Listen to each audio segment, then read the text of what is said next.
नमस्कार, मैं Hussain Rizvi. Breaking news की शुरुआत इस वक्त की बड़ी खबर से। यूपी के मुख्यमंत्री योगी आदित्यनाथ ने प्रधानमंत्री नरेंद्र मोदी के साथ अपनी तस्वीर शेयर की है। तस्वीरों के साथ योगी ने लिखा है कि हम निकल पड़े हैं प्रण करके, अपना तन मन अर्पण करके। जिद है एक सूर्य उगाना है, अंबर से ऊंचा जाना है, एक भारत नया बनाना है। यह तस्वीर उत्तर प्रदेश के मुख्यमंत्री योगी आदित्यनाथ ने शेयर की है प्रधानमंत्री नरेंद्र मोदी के साथ, और उसके साथ कुछ खास बातें उन्होंने लिखी हैं। हम निकल पड़े हैं प्रण करके, अपना तन मन अर्पण करके। जिद है एक सूर्य उगाना है, अंबर से ऊंचा जाना है, एक भारत नया बनाना है। तो एक तस्वीर ट्वीट की है योगी आदित्यनाथ ने ट्विटर पर, और इसके साथ जो उन्होंने कैप्शन लिखा वो भी काफी दिलचस्प है। हम निकल पड़े हैं प्रण करके, अपना तन मन अर्पण करके, एक नया सूर्य उगाना है, अंबर से ऊंचा जाना है।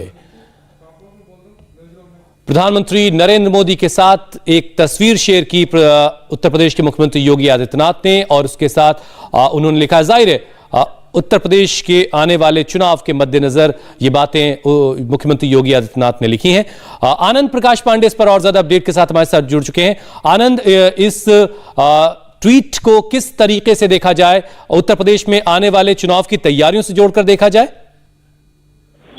जी बिल्कुल, चुनाव की तैयारियों के साथ तो देखा ही जाए, और जो ट्वीट है और जो तस्वीर इसमें है उसके संदेश बहुत ही गहरे हैं। जिस तरह से प्रधानमंत्री नरेंद्र मोदी योगी आदित्यनाथ के कंधे पर हाथ रखकर चहलकदमी कर रहे हैं, और जो साथ में संदेश लिखा हुआ है वो साफ है कि अगर किसी को भी कोई शक है योगी आदित्यनाथ के नेतृत्व को लेकर, पार्टी के अंदर, पार्टी के बाहर या आम जनता में, उन तमाम जो शक वहां को खत्म करने की कोशिश की गई है, और बताने की कोशिश की गई है कि नरेंद्र मोदी और योगी आदित्यनाथ एक साथ मिलकर उत्तर प्रदेश और देश को आगे बढ़ाने के लिए काम कर रहे हैं। और ऐसे में अगर किसी को शक है तो ये खत्म हो जाना चाहिए, और इसलिए न सिर्फ पार्टी के अंदर बल्कि पार्टी के बाहर भी लोगों को साफ संदेश देता है। और जो कार्यकर्ता है, आनंद, मैं आपको रोक रहा हूं। न्यूज रूम से हमारे सहयोगी अमित पालित भी इस वक्त हमारे साथ मौजूद हैं। अमित, क्या मायने हैं इन तस्वीरों के? दो खास तस्वीरें, एक बहुत ही खास सा संदेश, क्या मायने निकाले जा रहे हैं? देखिए, मुझे तो लगता है कि इस वक्त आपने जो इस कविता को पढ़ा है, क्योंकि इस कविता से बहुत सारी चीजें साफ हो जा रही हैं।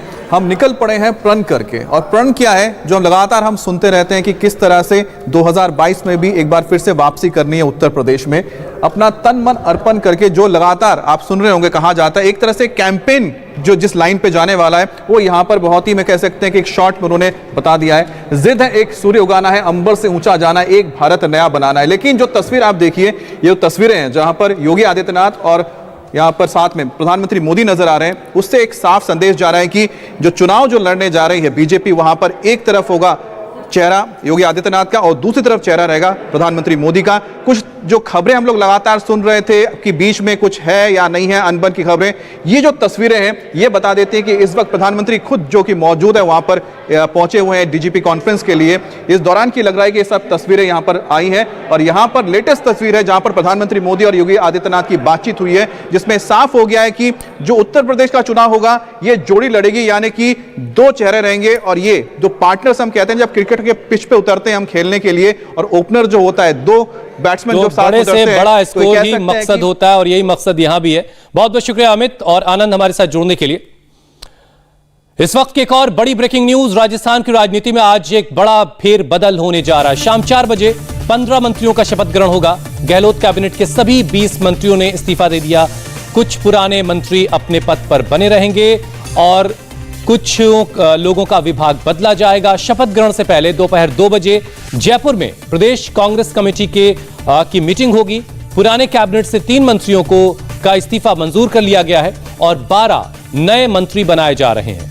मंत्रिमंडल विस्तार में लंबे वक्त से नाराज चल रहे सचिन पायलट कैंप के भी विधायकों को मौका मिलेगा।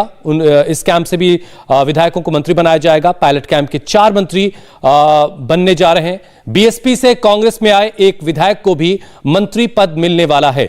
आज कुल 15 विधायक मंत्री पद की शपथ लेने वाले हैं। मंत्रियों के नाम कांग्रेस आलाकमान ने तय कर दिए हैं। इस मामले से जुड़ी एक और ब्रेकिंग न्यूज, गहलोत कैबिनेट में फेरबदल से पहले सचिन पायलट का बड़ा बयान आया। पायलट ने कहा कि मंत्रियों के नाम आलाकमान ने सबकी राय जानने के बाद तय किए हैं। प्रदेश प्रभारी अजय माकन ने सबसे बात की, विधायकों से लेकर कार्यकर्ताओं तक की सबकी राय जानी और उसके बाद फैसला लिया गया। इंडिया टीवी से बातचीत में पायलट ने कहा कि कोई मनमुटाव नहीं है, पार्टी जो काम देगी, पार्टी जो जिम्मेदारी सौंपेगी, वो काम किया जाएगा।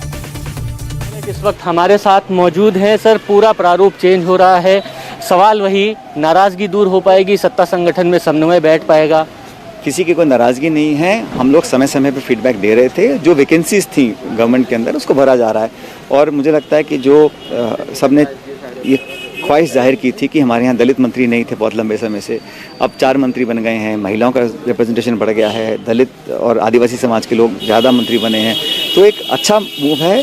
सब लोगों ने अपने सुझाव दिए और पार्टी आलाकमान ने जो पार्टी के हित में था उस निर्णय को लिया है। सबको क्षेत्रीय संतुलन, सामाजिक संतुलन बनाकर आगे बढ़ रहे हैं और उद्देश्य ये है कि 23 में हम लोग चुनाव कैसे जीत पाएं, उस दिशा में हम लोग काम कर रहे हैं। सब लोगों की उम्मीद थी कि आपने बहुत मेहनत करी, अब 2023 में आपका क्या कद होगा, आप किस तरीके से आगे आएंगे, क्या आपके नेतृत्व में चुनाव लड़ा जाएगा? ये सवाल जनता भी पूछ रही, नेता भी। हर राज्य में हम लोग कलेक्टिवली लड़ते हैं, एक सामूहिक नेतृत्व का चुनाव लड़ा जाता है हर राज्य के अंदर, और यहाँ पर भी ऐसे हुआ, 18 में भी ऐसे हुआ था, 23 में भी ऐसे ही होगा।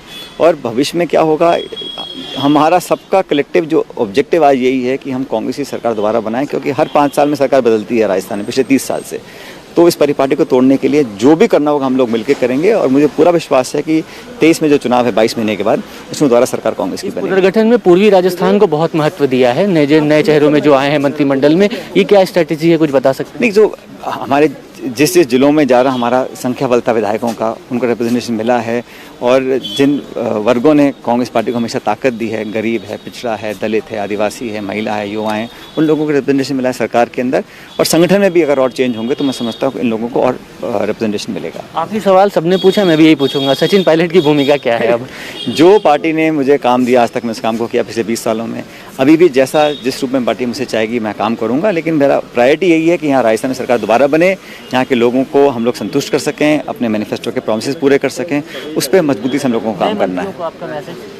सब लोग, हम सब साथी हैं, सब पहले काम किया है, कुछ पूर्व हैं, कुछ वर्तमान हैं, कुछ भावी हैं, सब मिलकर काम कर रहे हैं और सरकार सामूहिक और संगठन मिलकर काम करेंगे तो सरकार कांग्रेस की बनेगी। मंत्रिमंडल ये सचिन पायलट हैं जिन्होंने कहा है कि सब लोग एक साथ मिलकर काम कर रहे हैं और जरूरत है मिलकर ही काम करने की, यही कांग्रेस भी चाहती है और यही आलाकमान चाहते हैं। विनोद शर्मा के साथ मनीष भट्टाचार्य, इंडिया टीवी जयपुर।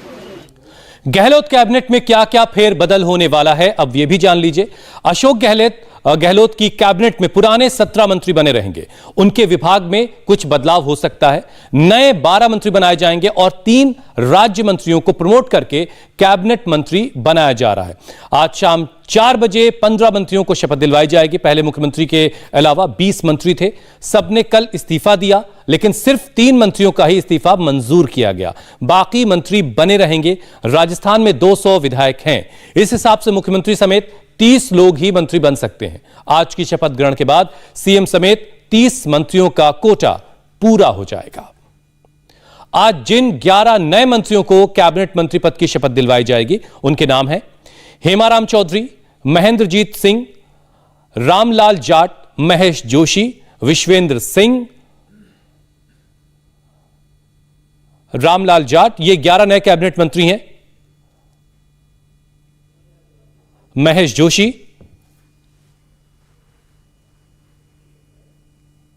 विश्वेंद्र सिंह, इनके अलावा ममता, भूपेश, भजनलाल जाटव, टीकाराम जूली, गोविंद मेघवाल और शकुंतला रावत को भी मंत्री पद की शपथ दिलवाई जाएगी। जिन विधायकों को राज्य मंत्री पद की शपथ दिलाई जाएगी, उनके नाम हैं जाहिदा, ब्रिजेंद्र ओला, राजेंद्र गुढ़ा और मुरारीलाल मीणा। पायलट कैंप से 4 मंत्री होंगे। हेमाराम चौधरी और रमेश मीणा को कैबिनेट मंत्री बनाया जा रहा है, जबकि पायलट कैंप के ही ब्रिजेंद्र ओला और मुरारीलाल मीणा राज्य मंत्री के तौर पर शपथ लेंगे। मंत्रिमंडल विस्तार में कास्ट फैक्टर का भी पूरा ख्याल रखा गया है। जाट जाति के मंत्री गोविंद सिंह डोटासरा और हरीश चौधरी का इस्तीफा मंजूर हो गया है। उनकी जगह पर जाट जाति से ही रामलाल जाट, ब्रिजेंद्र सिंह ओला और हेमाराम चौधरी को मंत्री बनाया जा रहा है। ब्राह्मण जाति के मंत्री रघु शर्मा का भी इस्तीफा मंजूर हो गया है। उनकी जगह पर महेश जोशी को ब्राह्मण कोटे से मंत्री पद मिल रहा है। दलित कोटे से भंवरलाल मेघवाल कैबिनेट मंत्री थे, उनका निधन हो चुका है। दलित कोटे से अब गोविंद मेघवाल को कैबिनेट मंत्री का पद दिया जा रहा है। इनके अलावा दलित वर्ग से आने वाले ममता भूपेश और टीकाराम जूली को राज्य मंत्री से प्रमोट करके कैबिनेट मंत्री का दर्जा दिया जाएगा। दलित वर्ग से ही महेंद्रजीत मालवीय को कैबिनेट मंत्री बनाया जा रहा है। अल्पसंख्यक वर्ग से जाहिदा को मंत्री बनाया जा रहा है। बीएसपी से कांग्रेस में आए विधायकों में से भी एक को मंत्री पद मिल रहा है। 6 दावेदार थे, लेकिन सिर्फ राजेंद्र सिंह गुढ़ा को मंत्री बनाया जा रहा है। बाकी 5 विधायकों को संसदीय सचिव या कोई दूसरा राजनीतिक पद दिया जा सकता है। गहलोत कैबिनेट में महिला मंत्रियों की तादाद भी बढ़ाई जा रही है। ममता भूपेश और जाहिदा को मंत्री बनाया जा रहा है। इनके अलावा पहले से मंत्री शकुंतला रावत का प्रमोशन करके उन्हें राज्य मंत्री से अब कैबिनेट मंत्री बनाया जाएगा। इस मामले से जुड़ी एक और ब्रेकिंग न्यूज। आज मंत्री पद की शपथ लेने जाने वालों में से एक हेमाराम चौधरी का बड़ा बयान आया है। पायलट गुट के हेमाराम चौधरी ने कहा है कि सचिन पायलट ने हाईकमान से बात की थी। पायलट की हाईकमान से बात के बाद ही उन्हें मंत्री पद दिया जा रहा है। हेमाराम ने कहा कि सचिन पायलट को बड़ी भूमिका मिलनी चाहिए क्योंकि जनता में उनका काफी प्रभाव है, उनका काफी असर है। आपको जिम्मेदारी देने में सचिन पायलट साहब की क्या भूमिका रही या कांग्रेस हाईकमान के लिए किसकी कितनी भूमिका रही? सचिन पायलट साहब की हाईकमान से बात हुई, बात होकर के हाईकमान और पायलट साहब ने वहाँ फैसला किया है।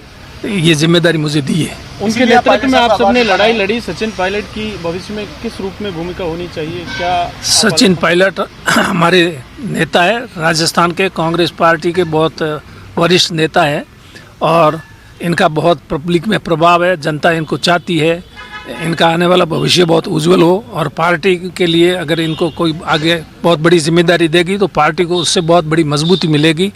आज जनता उनके पक्ष में है। इसी मामले से जुड़ी एक और ब्रेकिंग न्यूज आ रही है। बीजेपी ने गहलोत मंत्रिमंडल में सिर्फ 3 महिला मंत्री बनाए जाने पर सवाल उठाया है। अमित मालवीय ने कहा कि राजस्थान में 15 महिला विधायकों में से सिर्फ 3 को मंत्री बनाया गया है, यानी सिर्फ 20% महिलाओं को मंत्री पद दिया जा रहा है। अमित मालवीय ने कहा कि कांग्रेस जहां सत्ता में है वहां सिर्फ 20% मंत्री पद महिलाओं को दे रही है, लेकिन यूपी में चौथे नंबर की पार्टी है तो वहां 40% का वादा कर रही है। इंडिया टीवी हर वक्त हर जगह डाउनलोड करने के लिए सर्च करें India TV news Google play store या ऐप स्टोर पर।